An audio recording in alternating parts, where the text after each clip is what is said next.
Cinccino is broken in Inu. I have decided this. I saw Maryberry say it offhandedly, kind of jokingly, I thought at the time, but also it seemed kind of seriously. And when I saw her say that, I agreed. This may seem like a really weird take, but I personally believe Cinccino is one of the mons with the biggest, ban cases in Inu. That's not to say it's number one.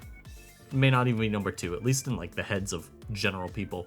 But when I think of mons that are complete blights on Inu, mons that are really responsible for a lot of the just nonsense the tier is comprised of right now, Cinccino, and frankly Mienshao at this point too, it's at the very top. Subscribe, you've been enjoying the content. Obviously, I am pre-recording this video before shifts, but our tier shifts aren't projected to do anything that really change things for Cinccino. An Amoonguss drop is definitely helpful for what it's worth, because you can run Helmet Amoonguss. You probably don't die to +1 tail slap if you're physically defensive, and then you will kill it in return. But that's one check, so, If you think that's enough, I'm happy for you, man. So, let's first talk about what Cinccino does. Cinccino runs essentially this set 100% of the time. You can do Focus Sash stuff with Skill Link instead. I have run that on certain hyper offenses, especially to support Eviolite Scyther just even better. You anti-lead a lot of Stealth Rock setters really effectively. You preserve your Scyther's HP, you deny hazards, and it's really consistent. Generally speaking, it is just a setup sweeper though, where you tidy up, you try and force Encores on Pokemon. Maybe you have to utilize your Terra to do so, say versus a Bronzong. You can Terra Ghost and lock it into a Body Press, tidy up, and at +1, nothing outspeeds you in the tier. At least nothing practical. If you're looking at Scarfers and Inu, the fastest one is Inteleon. That's the only Scarfer that you have to care about. Now, it is a really good Scarfer into Cinccino teams, but that's one. If you're Terra Ghost as well, most priority can't even touch you. The only one you're really worried about is Toxicroak Sucker Punch. And we have seen a decent amount of Croaks even drop Sucker lately. Some still run it and they just double up on Dark Moves, so we've seen a lot of knockoff Croaks, so I just want to throw that in there. And that's pretty much all Cinccino does. It tries to game some passive Pokemon with its Encore stuff, and while removing hazards, it boosts. Now, why do I think it's broken? Maybe not broken, but too much for Inu. Well, for starters, I hate this thing's presence in the tier more than anything, and there's a really simple reason for that. This move is the worst to face or use. I'm sorry, this isn't really a case to be made that Cinccino's broken, uncompetitive, what have you. I hate the fact that this mon's primary source of damage is so unreliable. You have watched me, you have watched Joey, struggle to win any sort of freaking game with Cinccino because we'll boost, we will completely outplay our opponent, tidy up, they'll switch in their Revenge Killer, and we will just die to tail slap missing. Alternatively, you'll see me lose to Cinccino because it'll get one turn right, never miss a tail slap, and win. That level of unreliability, I think, really does add to frustration when dealing with Cinccino. It kind of exacerbates claims of uncompetitiveness, where, yeah, I mean, it is kind of just stupid that we're dealing with a mon at the top of the metagame. Yes, it is at the top of the metagame. Inu is offense and nothing else. You can do stall, but it's stall and offense essentially right now. And it is so reliant on a move that misses a good amount of the time. That's mostly just me coping, keep it in mind, but it definitely makes it more frustrating to play against. But two, why do I think it's maybe too much for the tier at this point? Well, the fact is, most teams aren't going to be able to afford the defensive Pokemon that handle it because they're just not good right now. We have seen people win with Pokemon like Avalugg, Registeel, etc., but I don't believe these are strong options in the metagame in a general sense. I may still rate them decently high, I even have Registeel on my personal viability list at A rank at this point. A lot of that is just because it checks Cinccino so reliably and has some bulk advantage over Bronzong, but I digress, this isn't a Registeel video, it's a Cinccino video. Mons like Avalugg, Registeel, Diancie to an extent, but we're really only talking about the defensive sets. Those mons aren't really good in Inu right now because the meta is so hostile to these passive do-nothing mons.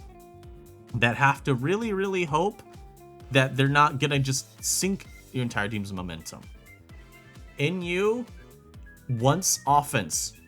And this is kind of where the Shao point comes in. With how strong Min Shao is as a breaker, Life Orb Shao being impossible to really pin down and keep damage on, you have to run these really fast-paced teams, which Cinccino fits on. Now, maybe you call it a metagame merchant, I think you can, but because of Shao forcing this really offensive metagame, Cinccino ends up thriving. Because once you boost, most things just die.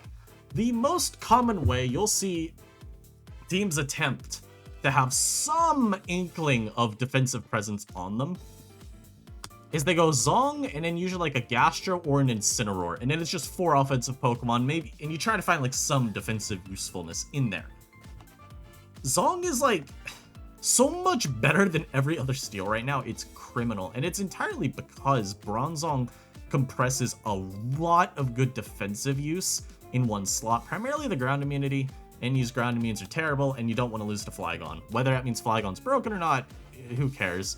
It's just, with how good Gon is, you want the steel type that is immune to ground, and NU's a tier with pretty bad roll compression options overall, so when you can find a really good one, you're going to use it. Cinccino smokes Zong. Knockoff obliterates it, you've got a lot of leeway around it as well with your Encore, your Terra, etc. And otherwise, yeah, like, what the hell's your opponent gonna do? Now, of course, you have Intimidate spam in the tier, Tauros, Incineroar. I feel like there's another mon that I'm just not remembering right now, but Overquill. You got a good amount of high viability Intimidate mons that are often used on these offensive builds too that can buffer against Cinccino. The problem is Cinccino is just so fast that if these mons get chipped whatsoever, especially Tauros and kind of Overquill even since it's running offensive sets all the time, they're still gonna die. I mean, it's Technician, Loaded Dice, Tail Slap. It does a lot of damage. And here's the Cinccino too, is why Cinccino and Mienshao both, really, but Cinccino in this video, is why the metagame is so offensive. It is too good at enabling these other mons, like Scyther, for example. Because I literally get to boost and remove hazards at the same time. I am doing so much in one turn that it swings the game so much in your favor when you get these Encore turns, right? These tidy ups. And teams just can't afford the checks that they would like that are actually consistent at dealing with Cinccino. When you run the good mons, or good at when you run its good checks, you are running objectively a worse team. If I throw an Avalugg on a build, my team is worse. Not because Avalugg is some like awful Pokemon, but because Avalugg teams are not good right now. If you run Avalugg, you are weaker to Life Orb Shao. If you run Registeel, you're weaker to Life Orb Shao. Because these mons necessitate slower builds, and you can't afford that. So this all comes down to maybe, okay, so is Mienshao the problem then? Yeah, maybe. But at the very end of the day, in this metagame, I believe Cinccino is just simply broken. I'm also not, like, entirely convinced you get rid of Shao, the metagame just slows down out of nowhere. Keep in mind, NU still lacks the good roll comp that you can throw onto teams and actually build cohesive balance structures. And I don't think Shao going away just all of a sudden makes fatter builds super, super, super good because, oh, well, I got rid of the Life Orb Regenerator Breaker. Yeah, they're definitely better then, but there's still a ton of other breakers that are going to eviscerate them that still see a lot of usage and would just pick up usage. They're worse than Shao, but I don't think they're worse than Shao to such a margin that you can just say, oh yeah, no, it's fine now. We don't have to ban Cinccino. So, is this the strongest case for banning Cinccino ever? No, I think you can look at its tournament usage and its tournament success and point out that it really hasn't been amazing there. But I also think that that's because in tournaments, people are naturally a little allergic to going towards the Cinccino teams since they are so committal. Hyper offense in general, unless a tier is quite literally Oras OU, I feel like it isn't going to see that consistent usage. Because although it is the metagame, people still kind of trend towards balance and best of one settings because they don't want something that can just fall apart at moment's notice. And yeah, that's just my opinion. Let me know down below, how have you felt about Cinccino in the tier? I expect most people to not think it's broken, but I wanted to get this out there, man. Fuck Cinccino. Peace.